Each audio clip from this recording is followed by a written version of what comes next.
just want you. Let me ask you a question. How would your life today, your attitude, your outlook, perspective, how would it be different today if you knew without a doubt that Jesus was with you?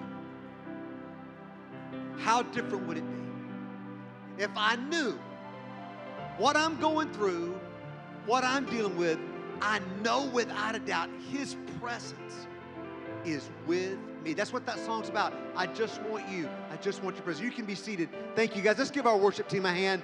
I'm telling you, our worship has gone to another level in the last month. I mean, just incredible. Welcome to LifePoint, all of you. If you're a first-time guest, thank you for coming. I'm going to be out in the lobby, out by the round black tables after this gathering, and I'd love to shake your hand if you're a guest or if I've never met you personally. I would love to do that. You're not a number here. You're not just somebody that fills a seat. You're valuable. We love you. We're glad you're here, and I want to shake your hand and know you. You know, disappointment, that's what we're going to talk about today, is about how do you deal with that. Disappointment is a part of life. If you live long enough, you're going to have numerous times in your life when you're going to say something like this: this wasn't supposed to happen. This was not in the game plan. When we got married, we never planned on getting divorced. When I took this job, I never planned on losing it. When I didn't feel good, I never thought it would be cancer. We go through these times when things happen and we're like, this was not supposed to happen. Is anybody with me on that? Absolutely. And here's what happens, okay? Here's how we translate that. And this is where we're gonna dig in today and learn how to see it different. Is we translate disappointment as God's denial.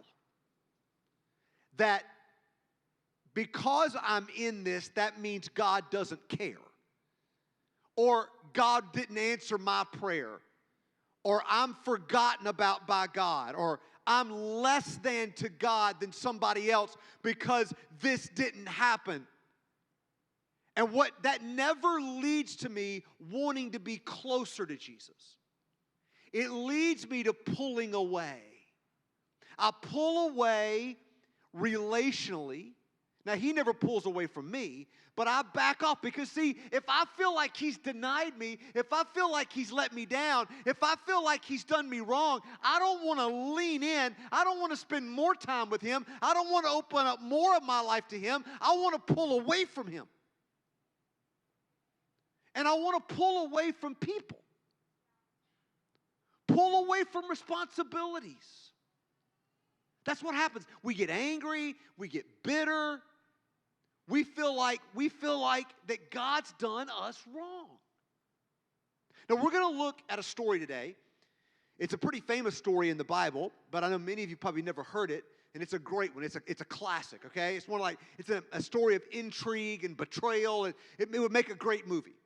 It's the story of a guy named Joseph. Now, Joseph was in a big family, okay? His father, Jacob, his mother, Rebecca. Not Rebecca, I can't remember her name, but anyway, it wasn't Rebecca. I just threw that off the hip. That wasn't any good. So that's what happens when I shoot from the hip. It's never good. All right. So Jacob had a lot of kids, sons and daughters. But Joseph was his favorite. And he made Joseph a coat, a very colorful coat. Traditionally, it's been referred to as a coat of many colors, which actually means, in the Hebrew language, is that it was a coat of long sleeves.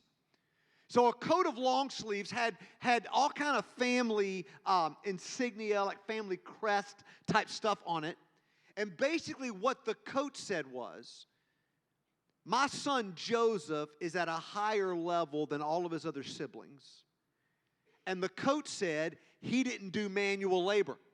Now, how many of you kids that grew up with mom and dads that made you do yard work, made you do all that, would love to have wore a coat that said, brother doesn't do manual labor? Come on now. Come on, anybody like that? I mean, I'd love to wear that. My mom had us out there every weekend pulling weeds. I mean, mowing grass. And you're talking about humid. Tampa's humid. Tampa is San Diego compared to Baton Rouge.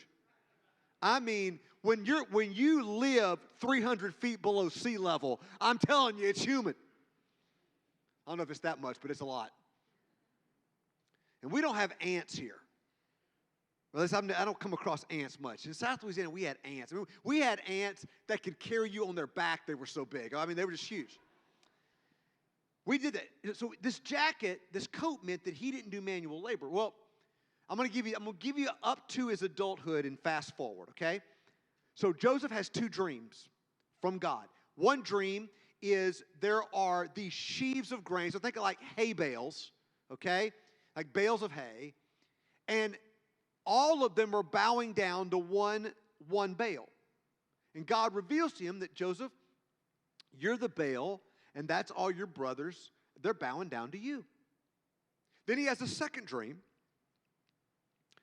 of the sun, moon, and stars all bowing down to him. Now, he's a young man, probably a young teenager, and man, if God gave you a couple of dreams like that, you'd be pumped, right? He was pumped too, and like we are when we're young, we say things at the wrong time. And he shared this with his dad. And his dad's like, "What? You think I'm going to bow down to you? No way, it's not happening. Maybe you to me, but not me to you." He shares this with his brothers. They're not delighted to hear it. Because, see, they have to do manual labor, but the favorite son doesn't have to do it. So they're already bitter against him. They're already angry against him because they're keeping the sheep. They're cleaning up the mess. They're feeding them. They're doing all this manual labor. And Joseph wears the jacket, which means he doesn't have to do it. And yet he's having these dreams that they're going to bow down to him. So one day his brothers had gone to take the sheep to where there were greener pastures. And his dad says, "I want you to go check on your brothers." So he puts his coat on. He goes out there to see him, and they're in a city called Dothan. And they see him coming. They said, "Man, here comes that fool again. I can't stand it. If he tells me about one more dream, I'm going to beat his face off. I can't take it." Can you believe how much Dad does for him? Can you believe how much of a favorite? How many of you have got more than one kid, and they all think another kid's the favorite? Come on now. So we took my daughter, Catherine, to the University of Florida this week, dropped her off. Now, as a lifelong, diehard LSU Tiger fan, I felt like I cheated. I felt like I had an affair. You know what I'm saying? It was bad. But anyway, I dropped her off, and man, we got in the car.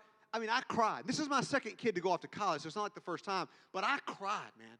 I cried from her dorm room to Ocala. And I'm not lying. I mean, Steph's like, "Are you going to be able to get it together?" I'm like, because Steph's driving. I'm so bad I can't even drive.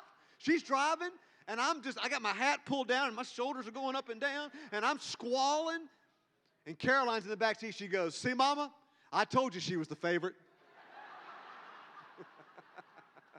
It's the way it rolls, man. Anyway, so he goes out there to see him, and the brothers say, let's beat him up and throw him in this empty well. So they rip his beautiful little coat that he didn't have to do manual labor, takes that off of him, punches him, messes him up, throws him in an empty well. And they start talking, "What are we going to do? What are we going to do?" He's going to go back and tell Dad. They said, "We got to get rid of him." They said, "We'll tear his coat up. We can kill a goat, dip it in the blood, and we'll tell Dad he got ate by a wild animal." They said, maybe we just ought to kill him and do that as well. And one of them said, "We can't kill him. If we kill him, God's judgment's going to come down. We can't do that. He's our own brother." About that time, they saw a caravan of camels and these businessmen on their way to Egypt. So they said, "We'll sell him. Let's make some money off him." So they took him out. They sold him as a slave to this caravan of business people on their way to Egypt. They get to Egypt with him, and they sell him to a guy named Potiphar. Say Potiphar. Now, Potiphar was the chief operations officer for Pharaoh. Pharaoh's the king. Potiphar's very powerful. He's very wealthy. And he buys him, and he takes him into his home as a slave. Now, let's pause a moment. Joseph had two dreams. The sheaves bowing down to him. The sun, moon, and stars bowing down to him.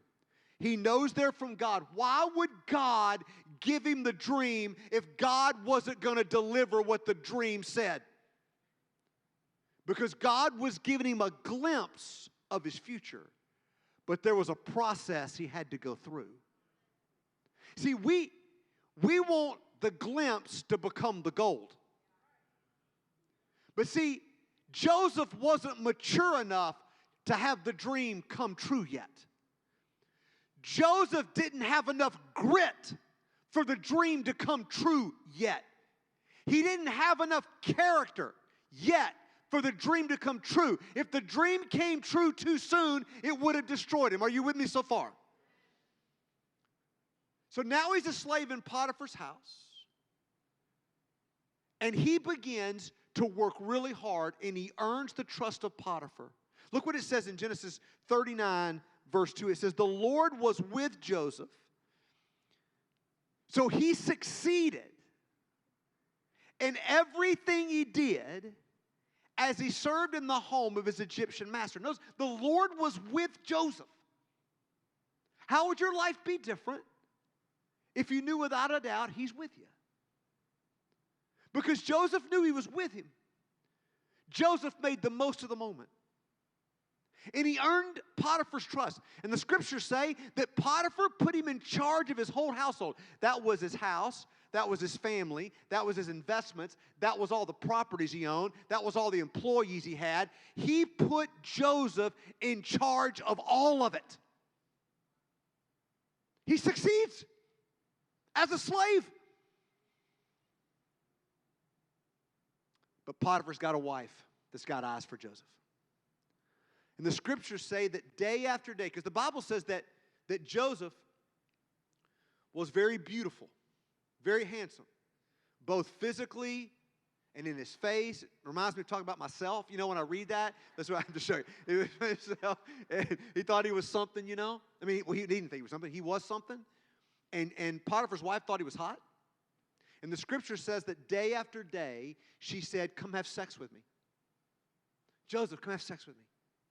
Joseph, come have sex with me. Now, he's a long way from home. He's a long way from his parents. He's in a foreign land with a foreign language as a slave in a house, and it looks like God has left him hanging. Hey, guys, how many of you could say no to that if you were in that situation?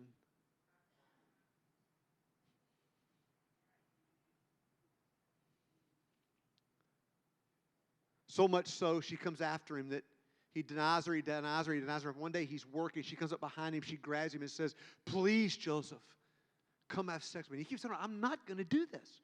It breaks the law of God. Number two, it'll break the heart of my master. He's trusted me with all this. I can't do it. So she goes to pull him close, and he just empties out of his coat and runs. Well, she feels rejected. She's embarrassed. So when Potiphar gets home in the afternoon, she tells him that Joseph tried to rape her. And she's holding the coat. Now, did Joseph try to rape her? No. He tried to do what's right. He was doing what's right. But he was falsely accused. Potiphar has him arrested and put in prison for something he did not do. Now we pick up verse 20, Genesis 39. So he took Joseph and threw him into the prison where the king's prisoners were held, and there he remained. But the Lord, watch it, look, verse 21. But the Lord was with Joseph, say with Joseph, in the prison, and showed him his faithful love. And the Lord made Joseph a favorite with the prison warden. How'd that happen?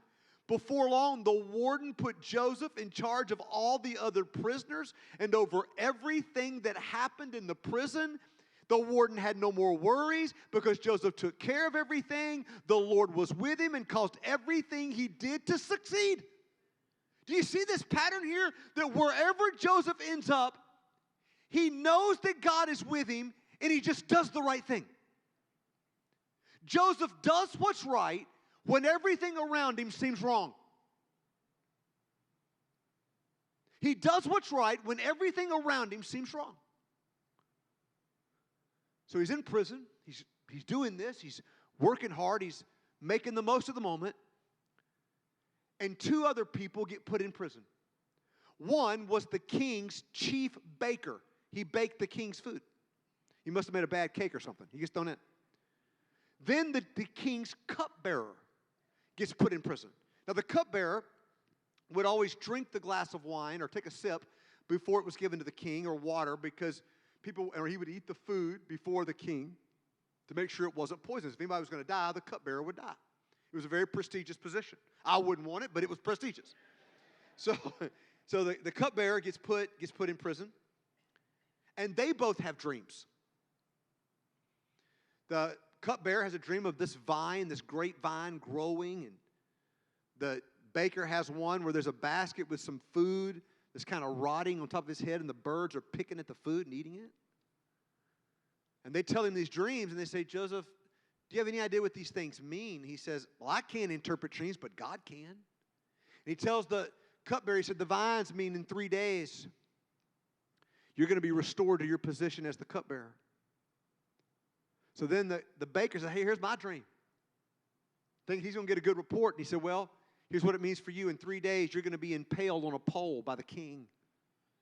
And your body's going to rot on that pole, and the birds of the air are going to come and eat your flesh. Now, how many of you would have a hard time sharing that truth with a friend, right? He did, though. Joseph was a man of integrity. Sure enough, 3 days, the baker dies. 3 days, the cupbearer is getting called back up to the palace. And Joseph says to him, hey, man, when you get with Pharaoh, remember me. I've been falsely accused. He gets back up with the king. The cupbearer completely forgets about Joseph. Anybody here feel forgotten today? The scripture says, for 2 more years, Joseph stayed in the prison. So let's pause for a moment. The pattern of Joseph's life, here's what we see, is that he chose to partner with God in the process. The process is the path out. The process is part of God's plan. It's God's way of building us, strengthening us for something greater that He has for us. But see, we have a choice. In seasons of disappointment, we can pout. I've done that. We can pull away, or we can choose to partner. So how do we partner in the process? Well, first of all, it's a life of dependency. What we see in Joseph is Joseph, he clearly interprets these dreams. How is he able to do this? Well, God tells him what the dreams mean. And Joseph is so close in his prayer life, so close in his relationship, that he can hear the voice of God. The voice of God was greater than the voice of disappointment. The voice of God was greater than the voice of fear. The voice of God was greater than the voice of culture. See, Joseph had an intimacy relationally with God. That's where it starts. Do you know that that's what Jesus wants with you? He doesn't have a list of things He has for you to do. He wants a relationship with you, and He'll lead you through that. You begin that relationship by turning to Him as your Savior. You cultivate that relationship. You grow in that relationship through prayer. See, Joseph had moved to the next level in his prayer life. See, here's where we start. We start with, God, I need this. God, fix this. God, get rid of this. God, do this. God, I got this list. I need you to do it. That's where we start. That's the immature level. That's where we start with prayer. God, I need this. God, fix this. God, buy this. God, bring this. God, take them. God, bring them. God, do it. That's where we start. And it's like, God, get on my plan. Hey, God, here. Here. Fix it my way. Bring them on my time. God, you do it. Nothing wrong with that. That's where we all start. If that's where you are, there's nothing wrong with being there. There's something wrong with staying there. You with me? Because here's what prayer does. The more I press in prayer, I don't change God, it changes me. And I move from, God, do this, fix this, bring this, want this, bring my dream, my destiny, my goals, my career, to, I want what you want, Jesus. Where are you at work? How can I join you in what you want? I want to pray for the things that you want to happen. I want to pray for the things that you outline that please your heart. I want to pray towards that. Lord, what are you doing in my marriage and how can I join you? God, what are you doing with my kids and how can I? What are you doing in my church and how can I join you? What are you doing in my community and how can I join you? And the more I press into that and I lean in and I spend more time with Him and reading the Bible, more time opening my heart to Him in prayer, more time listening, my life becomes dependent. And the more dependent I am, the better I will partner. Because that dependency shapes the following actions. Number 2, dependency leads to declaration. See, I need to declare verbally over my life every day, over and over again, I believe you're with me. I am not alone. You are with me. Holy Spirit, I know that when I turned to Jesus as my Savior, you came to live in me.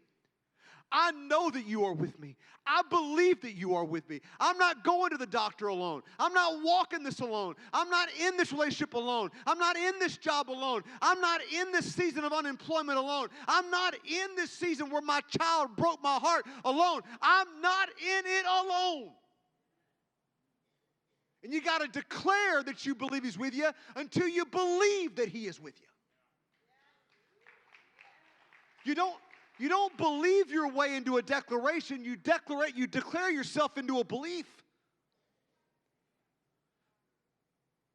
Every time you feel low, say, I am not alone. I am not alone. You're with me. Number 3, this last thing. It's a life of dependency.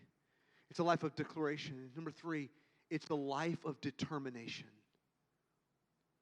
To fulfill my current responsibilities with honesty and hard work. Do you notice when Joseph, whether he's in a well, whether he's in the caravan, whether he's in Potiphar's house, whether he's in the prison, whatever responsibility he's left with, he works really hard at them and makes the most of them. See, that's where character is refined. When you should have gotten the promotion and you were passed over, will you still work harder than before at the job you thought you would be promoted out of? Can you still speak well of the boss that passed you by? Can you still be honest on your expense reports? Can you still give more than what you're paid for? Can you still do what's right when you think everything has gone wrong? That's where character gets refined.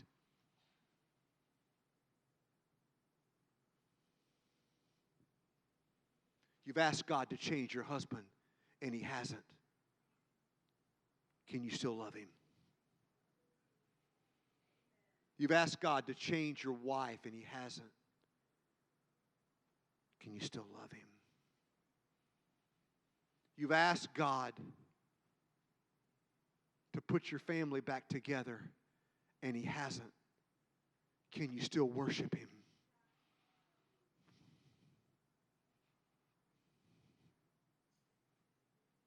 It's showing up at work when you've lost all motivation to work.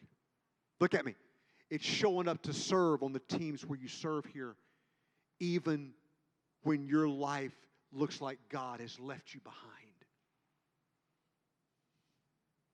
It's doing what's right, not because it looks right, not because it feels right, not because everybody else says it's right. It's doing right because it's right. That's character. That's character. I got to be honest with you. Over these 19 years, there's been a lot of Sundays. Better yet, there's been a lot of Mondays. I didn't want to pastor this church anymore. I was so disappointed. My heart was so broke.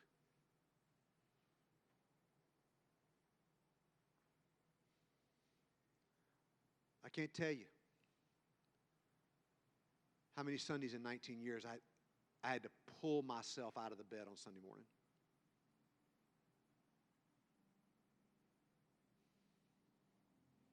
How many Mondays I had to make myself. And I would get in my car and I would say, Brad, you can do this. You're not alone. You're not alone. You're not alone. You're not alone. How many times, whether it was in an elementary school, YMCA, in this building, I've come in and nothing felt right.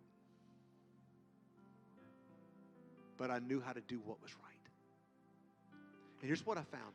Here's what I found. Watch. On the days I didn't want to come the most,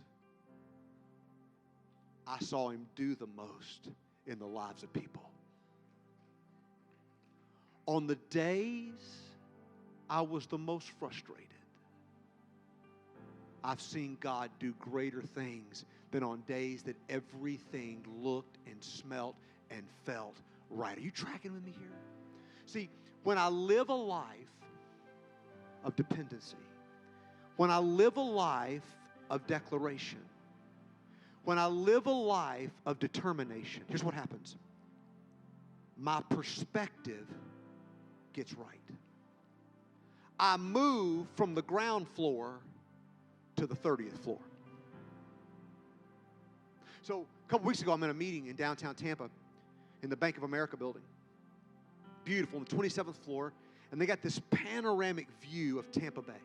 And it was just one of those brief moments this time of year that the sky was clear, especially in the afternoon. And you could see the Tampa Bay area. It was beautiful. Now, when I was going in that building on the ground floor, Rob, all I could see were cabs, stoplights, stop signs, people yelling and honking their horns. But on the 27th floor, I can see the beauty of the city. When I live a life of dependency, by the way, that's why prayer is our highest priority as a church. Why? Because as a church, our job is to be, God, do this. God, fix this. I want this. Be that. No, it's God, what are you up to? How do we as your body, how do we as your church, not my church, your church, how do we, you're the pastor, not me, how do we join you in what you want to do in this community? A life of declaration. That's why we worship. You're bigger than I thought you were. You're bigger than I thought you were. You're bigger than I thought you were. You're bigger than I thought you were. Because tomorrow morning, it's going to look like He's smaller than you remember. And you got to tell yourself, He's bigger than I thought He was. I declare it. Nothing else matters. Nothing else matters but you. Nothing else matters but you. Nothing else matters but you. Nothing else matters but you. Because this week you're going to face something. You're thinking, I got to have this. I got to have this. If I don't have this, I'm not this. If I don't have this, I can't be this. If I don't have this, it won't work. And you got to get back and say, no, nothing else matters but you. If I got you, if I got your presence, I got everything I need. Gets my perspective right. And then it gets me in the right position. See, Pharaoh had a dream. It was a 2-part dream. At the end of the 2 years, he had a dream of 7 fat cows coming out of the Nile River, and then 7 skinny cows coming out of the Nile River. And the 7 skinny, gaunt, diseased cows ate the fat cows. Then he saw 7 stalks of grain that were full and fluffy and just beautiful. Then he saw 7 scorched, dried up stalks of grain, and the scorched stalks ate the full stalks. And he's perplexed by this dream, so he calls in his magicians and all these people, and none of them can interpret it. And he goes, I got to have somebody that can tell me what this means. And the cupbearer said, "O king, I've made a great mistake." "What have you done?" "When I was in prison, I met a Hebrew man that when I had a dream, he interpreted my dream. And what he said would happen, happened. I believe he could do the same for you." Pharaoh says, "Go get him." See, if Joseph had gotten so depressed and took his own life, he would have missed this moment. If Joseph would have raised a ruckus in the prison and had to be sent to a different prison, he would have missed this moment. But because Joseph partnered in the process, he was in the position when the moment came. They bring Joseph up. He says, "O king, both dreams mean the same thing. 7 fat cows, 7 fluffy heads of grain mean Egypt's about to enter 7 years of plenty. 7 years of more harvest, more money, more than you can imagine. But it'll only last 7 years. At the end of 7 years, there'll be 7 years of extreme famine and drought. And the years of drought will destroy this part of the world. And we must save 30% of all the grain, all the produce that's produced in the first 7 years, so that we can feed our nation during the other 7. And you need to put somebody in charge of this, king, that can manage it." Joseph said, he goes, "Joseph, you got any recommendations?" He goes, "No, sir, I don't." He goes, "Then you're the man." In that one moment, Pharaoh took him from a slave that was a prisoner to the second in charge of all the Egyptian empire in one moment. Look at me. When you live a life of dependency, when you live a life of declaration, when you live a life of determination, you'll be on the 30th floor. Your heart will be in the right position. And you'll be in the moment that God can take you in a moment what you couldn't have done in 10 lifetimes. And God delivered him. See, God was with him in the pit. God was with him in the prison. And God was with him in the palace. And by the way, the process was the road to the palace.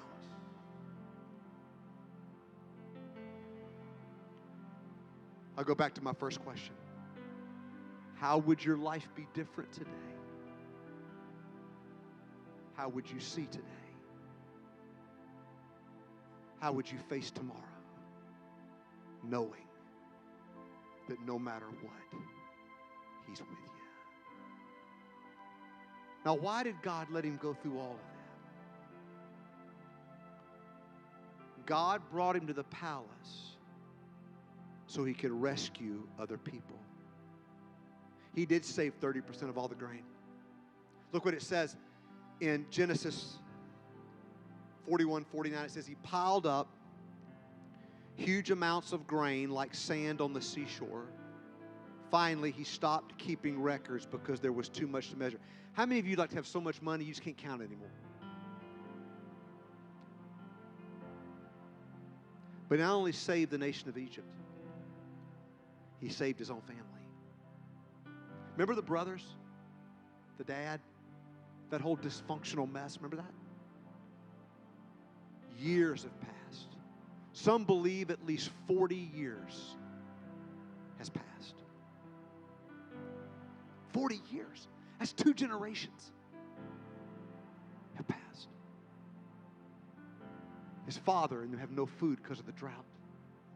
He tells his sons to go to Egypt to buy food. They come. Joseph is overseeing the distribution of the grain. As he walks out, his brothers see him. They don't know it's Joseph, and they bow before him. Remember the dream? It's been 40 years. God's going to answer the prayer. It may be in your lifetime.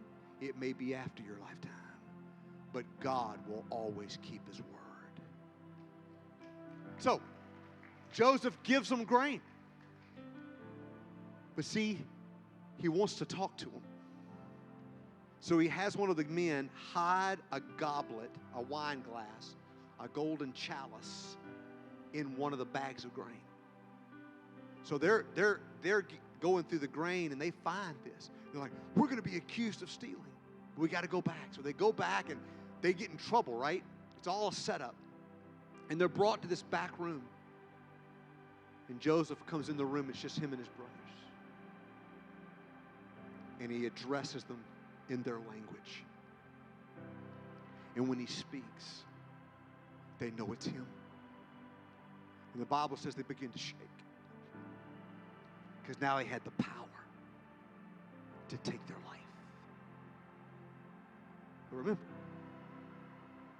Joseph does what's right, even when everything else looks wrong. And he says this, Genesis 50, verse 20. You intended to harm me, but God intended it all for good. He brought me to this position so I could save the lives of many people. And by the way, I got to close with this. The process you're going through is tied to the rescue of somebody else. The process you're going through is tied.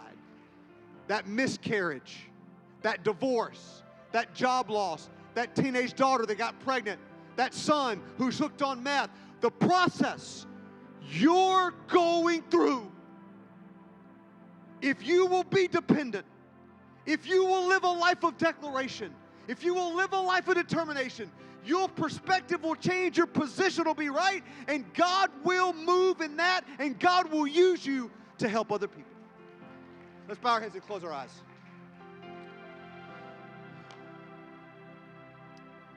Some of you today need to be rescued by Jesus. I'm talking about turning to Jesus as your Savior. I'm talking about stop trying to earn his salvation, earn his forgiveness. It's a turning from your own sin and turning to him as your Savior. Here's how we want to help you do this. Is if you want to begin this relationship with Jesus, if you're ready to take this first step, I'm going to ask you in just a moment when I get to number 3 and this crowd cheers to step out in the aisle and come down to the front. One of these precious people down front, they're going to help you cross that line of faith and help you. Maybe you want to come for baptism. You just come. Maybe you want to come for prayer for something else happening in your life or in your body. You come. Let's all stand together. Don't wait on anybody else. You just come. People come every week. We see it happen every week. You step out and come. 1, 2, help me, LifePoint. 3.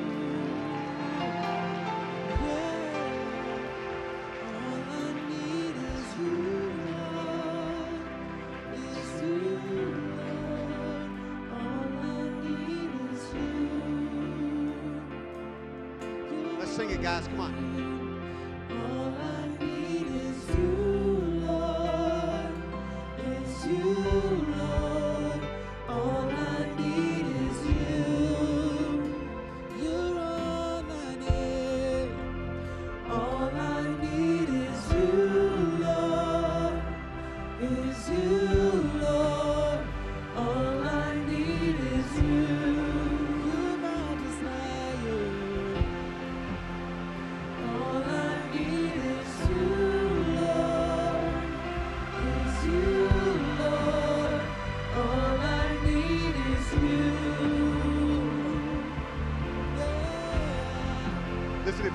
If you said, Brad, I want to get the right perspective. I want to partner. And why don't we just lift our hands up to the Lord right now, all of us. And just in your heart, just something like this. Pray something like this. Jesus, I believe that you are with me. And I'm going to trust you in this process.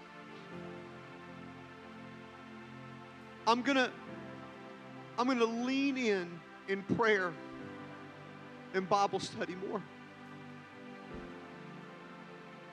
I'm going to talk to you. I'm going to open up parts of my life to you that I've never opened before.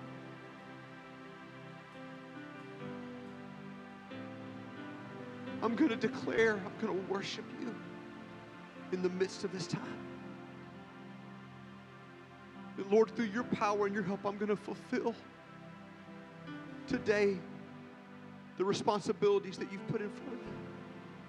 And tomorrow, I'm going to fulfill the responsibilities you put in front of me.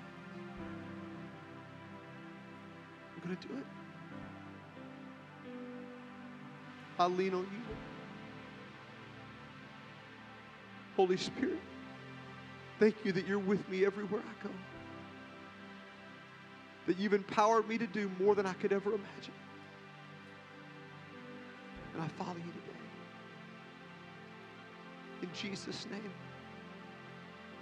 amen. Let's give Jesus a hand. Two things. This Wednesday night is the vision night for our youth ministry. I'll be speaking. I want to invite you to come. If you have middle school students, high school students, or you know somebody that does, or you're just interested in that, maybe you want to be a part of that, be here. Doors open at 6:30, begins at 7 this Wednesday night. Number two, all of you that are here for the first time, or I've never had the chance to meet you personally, I'll be in the lobby by the black tables on the left on your way out. I would love to shake your hand and meet you. I love you guys. God bless you. See you next week.